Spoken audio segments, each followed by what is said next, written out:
blow it in the playoffs. Welcome everyone to the Puck and Leafs podcast. I'm Joe Choss with my boy Coach Frank, and today we're talking about Matthew Knies. He was signed and made his debut tonight against the Florida Panthers. He just played, Frankie, on Saturday in the NCAA National Championship, lost in overtime, and right after that game, I kept checking my Twitter feed, like, okay, are they going to announce the signing? They're going to announce it, as I'm sure most of Leafs Nation was. And then finally it came down on Sunday that he was in fact signed, but we didn't know if he was going to get into the lineup for the Panthers game. And then it came out late Monday afternoon that he was in fact in the lineup. And that wasn't originally even the plan, I believe, Frankie. It was they were not going to play him, but then Lafferty comes down with an injury of some sort, and boom, he's in there. And we're going to get down to how we thought he played and whether we think he should be in that game one lineup. But in order for the Leafs to make this all happen, they had no money on the cap. So they whatever cap they had, they signed Matthew Knies, and then they asked the league for an emergency recall for their backup goalie. And that would basically allow them to call up Joseph Woll for $0 on the cap. And the league says no. So now they're scrambling, and they end up signing Nick Chenard out of Owen Sound on an amateur tryout contract, and he ends up backing the team up tonight. My question is, what if the Leafs said, okay, league, screw you guys, we're starting the kid tonight? And then what does that do to the playoff race when the Panthers have a huge advantage? How are the Islanders and the Penguins feeling in that circumstance? You know, there was a big part of me that was like kind of hoping for that, but do you really want to piss off the league so close to the most important time of the year? Yes. Like, who knows? Yes, I do. All right. You see how bad the refereeing No, was in game one last year, and then to game two, and how things were like everything was called and nothing was called. And like, I think they were just best to be on their best behavior, although it would have been the absolute FU to the league. But I know, I saw it. I thought about it. They haven't been the only one in this situation. I believe the Rangers were also in a similar type of situation this year that got denied by the league. I think the Leafs kind of maybe they kind of outmaneuvered themselves. From my understanding, they had to move in a paper transaction Simmons to the Marlies, sign Knies, and then hopefully call up Woll. But I think they did step 2 and 3 backwards from what I read. If they would have, they elected to sign Knies over Woll, which really didn't seem an emergency to the league. It was like they put themselves in an emergency situation. And you know what? Maybe it is their problem. At the end of the day, I think they were trying to do something good for Simmons, knowing that that was probably his last game in a Leaf uniform. So, like, if we look at it from a fan standpoint, if they're giving him the last home game, good on them for that. But they backed themselves in a corner essentially. Like, it is what it is. I know we're recording this after the Florida game, so I'm not sure what's going to happen with the Tampa game. But who cares? Put anybody else in. I'm hoping Samsonov. Even for the last game against the Rangers, I wouldn't play him. Somehow, I don't know, man. I think he faced another almost 50 shots against the Panthers. Like, that's not needed. It's not required at this stage. You can tell he's laboring. Give the guy some rest. I think he wants to play Thursday. I heard him quoted as saying today that he doesn't want 8 days off. He wants to stay sharp. So if they got to ask him, what he thinks. And if he wants an extra game on Thursday, then you put him in there. Why not even just play him for a couple periods and then take him out at the end? You could do that too, like they do in a preseason game. Well, what I kind of like about that game, I'm not sure. I believe it's a nothing game for the Rangers too. It is, yeah. Sure unless they're playing for home ice advantage with the Devils still. Which is that possible still? I haven't had a chance to look up at the standings, but I just think you're going to probably see a slow-paced game. I think everybody just wants to get out of that game without any injuries. Yeah. So, looking at it right here, yeah, you know what? You're right, Joe. They actually have a shot. I'll take that back. They have 2 games remaining, and they actually have a shot at winning the division. There you So go. that is not a nothing game for the Rangers. My apologies. So there's a pretty good chance you might see Shesterkin in that game. Absolutely. If it's for home ice, I think they want it definitely against their crosstown rivals in Definitely. New Jersey. Now, for the Tampa game, there is absolutely no way Samsonov's going in this net at any time. Even if Chenard's getting shelled, even if Chenard gets injured, I still don't put Sammy in. I get a player and I put him in net, or I just play with 6 skaters the whole game. There, in no circumstance should he enter the game on Tuesday against the Lightning. Nope, nothing to add there. Absolutely no way. I would actually sign another ATO guy. Do it. Back up. I'm sure there are a lot of goalies right now sitting on a beach in Tampa, just coincidentally being available, that are vacationing, that have their equipment with them, that can be an ATO for tomorrow. I was going to ask you, how do you think they came upon signing Nick Chenard? Guaranteed this guy was in Florida on a vacation of some sort. The Leafs reached out to the OHL. Any of your teams, any of your goalies happen to be in Florida right now?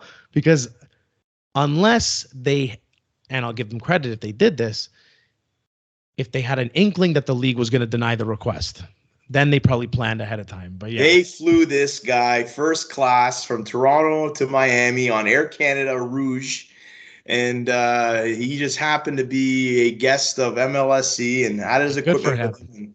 Enjoy it, kid. But I tell you right now, have you seen his numbers in the OHL? I think they could have picked somebody better. Definitely on vacation.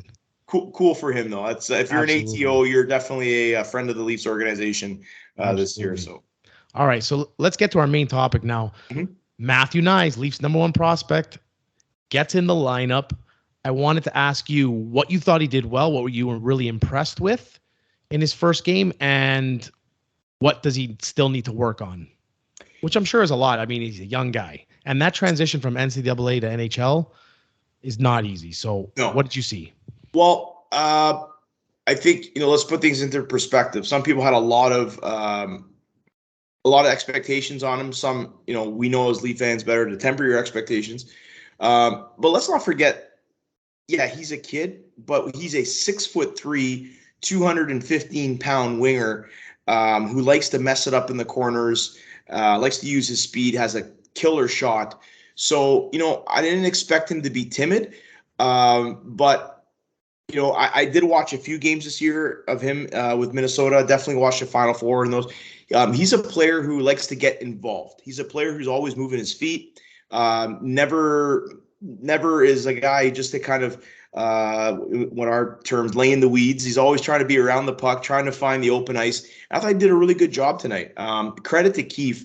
I kind of knew they were going to play him there, but I know they had the 11 forwards, but he consistently played, at least for the first half of the game, with Achari and Kerfoot. Not really the offensive dynamos you would expect, but at least you have two veterans that could kind of help him out defensively. And Achari can, have to mix it up to kind of watch his back a bit.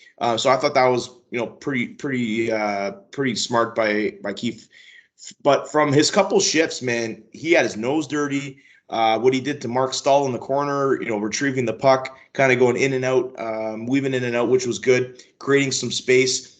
I don't think he got any shots on goal. I know he fanned on a couple, but then he got to play a little bit with Matthews and Marner and Tavares, just to kind of give him a little bit of a dose what that would be like. And I thought he held his own. Joe, he played 13 minutes, which is pretty decent for his first game.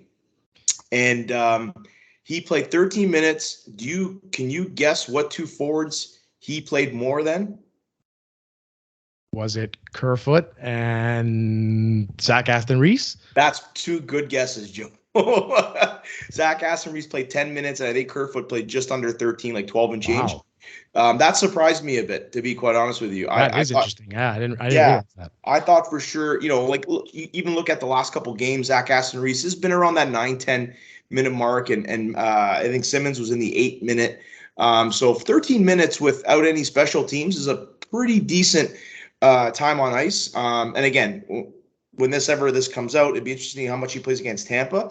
I even think he might even get a bump, because I don't think you're going to see a lot of the top 6 guys tomorrow. Okay, interesting. I thought similar to you, like he was looked really good on puck retrievals. I think that'll be definitely a strong part of his game. Defensively, looked like a lost puppy sometimes, it felt Yeah. like. Yep. Which is concerning if you're going to put him into the game one lineup, which is why I think Sheldon Keefe doesn't do that, at least to start the series anyway. I'll ask you that in a second. Okay. In college, he's used to being the guy that dishes out the big hits. I thought he took a couple big hits today, which is good. It's a good welcome to the league, and it makes him realize quick that he ain't in college anymore. This is the big show here. So he's gonna have to figure it out like all young players do. And I think you hit the nail on the head there, Joel. I forgot to mention that if you're gonna play in this lineup, among all of the offensive characteristics that he has, if you can't play defense in your own zone, you are not going to be looked at well upon by Sheldon Keefe. And that's why, we can talk about all we want, but he does have his I was calling his favorites, but his habits of at least sticking with the line of Camp, Zach Aston Reese, and when he's playing Lafferty, right?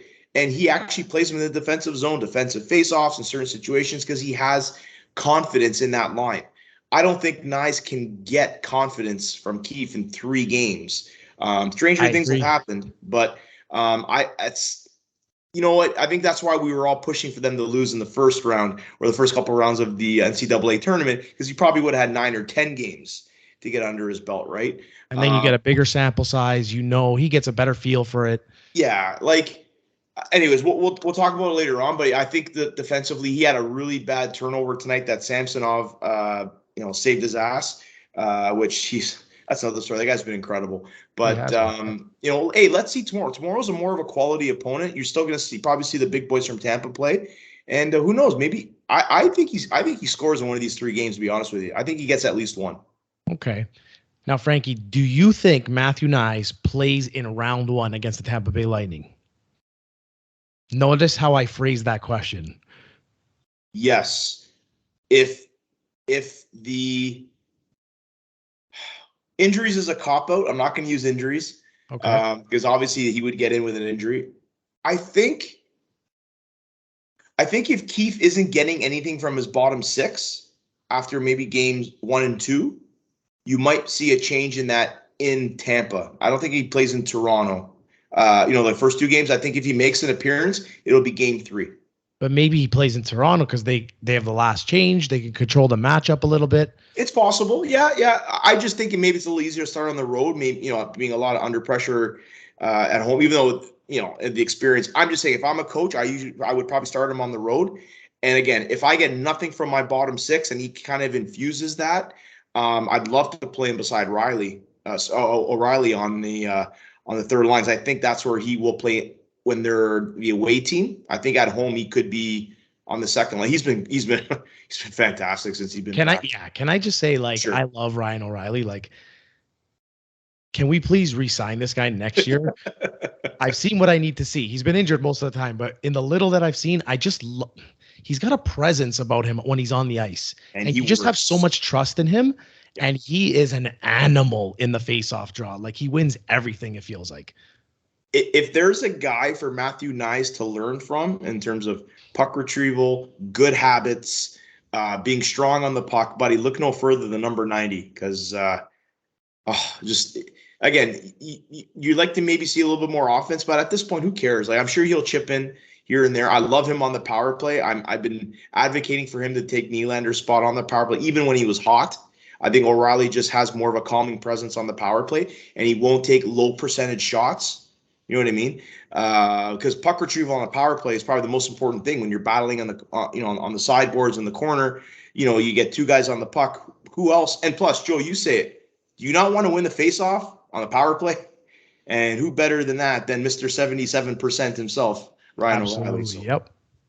And I hate their power play. You know how I think they're the second. They are the worst second-ranked power play I've ever seen in my life.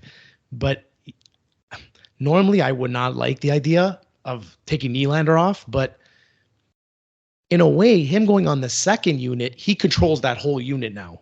Mm-hmm. And I thought the second unit was a lot better. Okay. And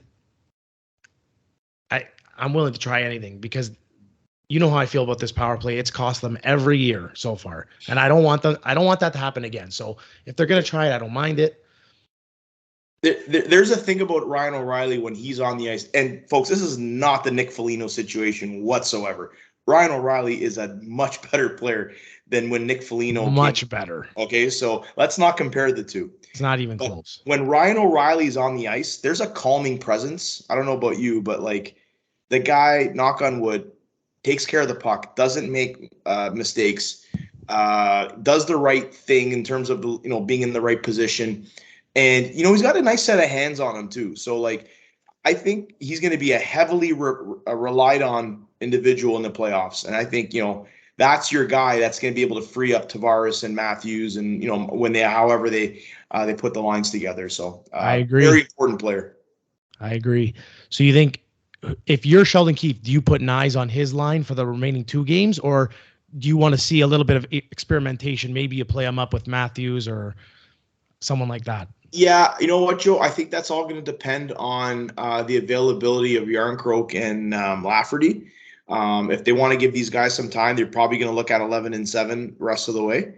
And, you're going to probably see a mix, right? So I think he's going to be playing with everybody. I think just the way he's still experimenting, which I'm not a fan of. I'd love to see the lines that they're going to be going in to the playoffs with to get some chemistry. But maybe, I don't know, Joe, maybe this is just – you got to play out the string, play the hand that you're dealt, play the 11 forwards, and just manage the ice time. So, but if you're asking me, if I was doing it, absolutely. I am asking you. Yes, I would be on the left side with O'Reilly and Achari. That would be my third line.